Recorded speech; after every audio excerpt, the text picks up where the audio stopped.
முதல் வாசகம். இதோ கன்னிப்பெண் கருத்தாங்குவார்.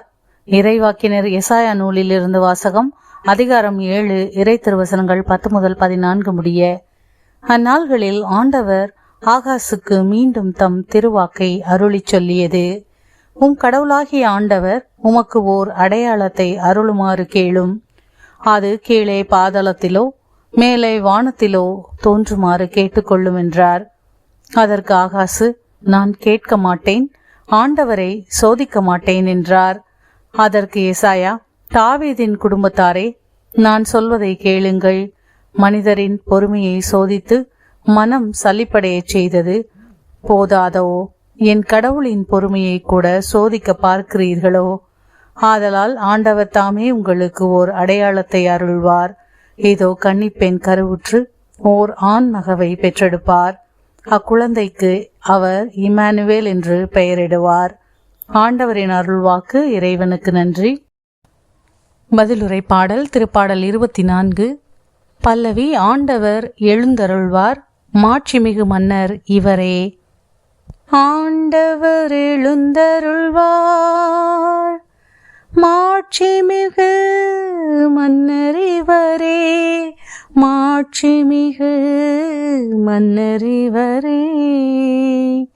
மண்ணுலகும் அதில் நிறைந்துள்ள அனைத்தும் ஆண்டவருடையவை. நிலவுலகும் அதில் வாழ்வனவும் அவருக்கே சொந்தம். ஏனெனில் அவரே கடல்களின் மீது அதற்கு அடித்தளமிட்டார், ஆறுகள் மீது அதை நிலைநாட்டினவரும் அவரே. ஆண்டவர் எழுந்தருள்வார், மாட்சிமிகு மன்னர் இவரே, மாட்சிமிகு மன்னர் இவரே. ஆண்டவரது மலையில் ஏற தகுதியுள்ளவர் யார்? அவரது திருத்தலத்தில் நிற்கக்கூடியவர் யார்?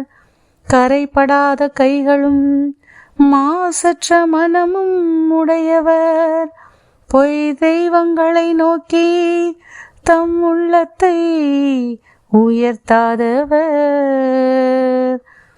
ஆண்டவர் எழுந்தருள்வார், மாட்சிமிகு மன்னர் இவரே, மாட்சிமிகு மன்னர் இவரே.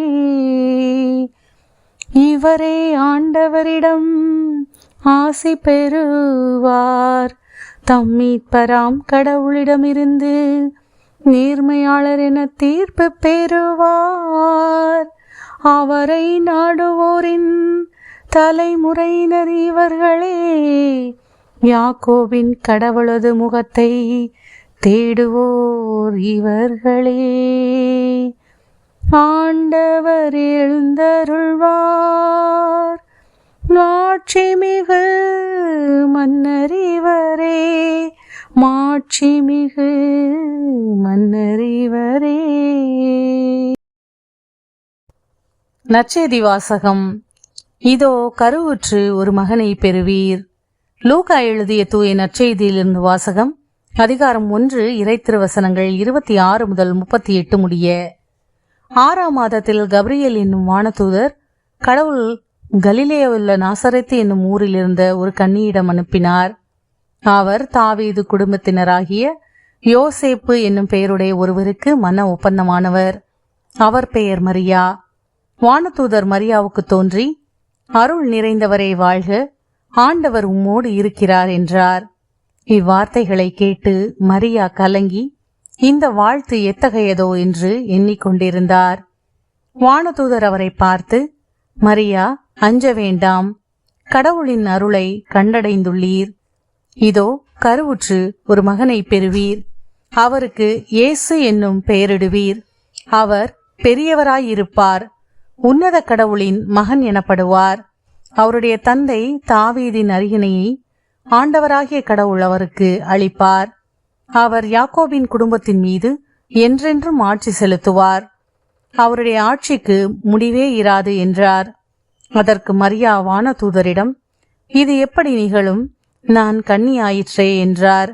வானதூதர் அவரிடம், தூய ஆவி மீது வரும், உன்னத கடவுளின் வல்லமை மேல் நிழலிடும். ஆதலால் உம்மிடம் பிறக்கப் போகும் குழந்தை தூயது. அக்குழந்தை இறைமகன் எனப்படும்.